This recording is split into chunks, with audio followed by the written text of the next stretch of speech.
Audio Heroes, le team Rossignol dans vos oreilles. Quand les athlètes et membres du team Rossignol nous embarquent dans les championnats du monde de ski nordique à Oberstdorf, en Allemagne. Salut à tous, je m'appelle Simon Caprini et je suis responsable du service course sur la Coupe du Monde de ski de fond.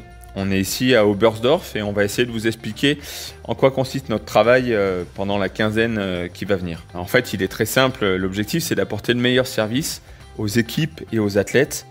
Pour ce faire, notre but c'est de pouvoir monter sur nos produits, de les skier au maximum pour déterminer les skis qui fonctionnent le mieux et partager ces informations.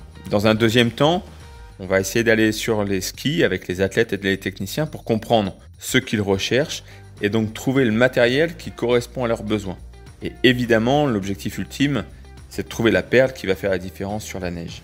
En parallèle de ça, on évalue nous aussi les skis qu'on a emmenés et sélectionnés pour les championnats du monde et il s'agit de tester toutes les tailles de ski, que ce soit pour les hommes et pour les filles, en style classique et en style skating.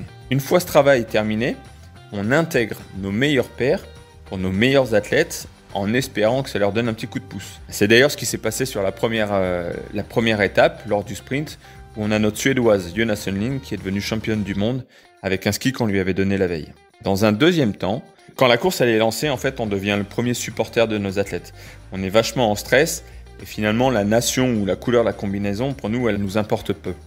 On essaie d'avoir un regard aussi professionnel que possible en regardant comment réagit le matériel, comment sont les temps de course, qui est devant, qui est derrière et surtout comment glissent nos athlètes. Après, une fois que la course elle est terminée, on essaie de récupérer les informations de chacun, les impressions, savoir ce qui a été positif ou négatif et on partage ces ressentis avec les techniciens par rapport à leur regard à eux.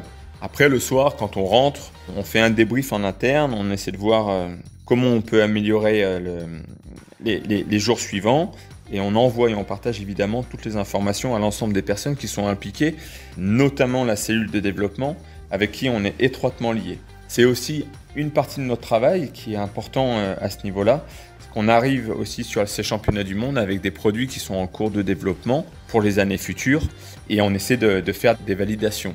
D'abord de notre côté, puis quand on a des choses qui semblent très performantes, on ne va pas hésiter à les mettre au pied de nos athlètes. Du coup voilà, et ça nous fait des grosses journées, on skie à peu près entre 20 et 50 km par jour. C'est vrai que c'est très intéressant d'être au cœur de l'action, d'avoir cette possibilité de parler avec toutes les équipes, que ce soit les Russes, les Américains, les Norvégiens, les Scandinaves et bien évidemment les Français. Voilà, nous, nos championnats du monde, ils ont super bien commencé, on est vraiment contents parce qu'après une course, on a déjà un premier titre de championne du monde et une médaille lors du sprint avec un de nos meilleurs Norvégiens. Du coup, on est vraiment fiers de ça et on espère que ça va continuer sur toute la quinzaine jusqu'aux 50 km classiques et on espère ramener encore plein d'autres médailles. Merci à vous, au revoir. C'était Audio Heroes, le son des athlètes et membres du team Rossignol sur les championnats du monde de ski nordique.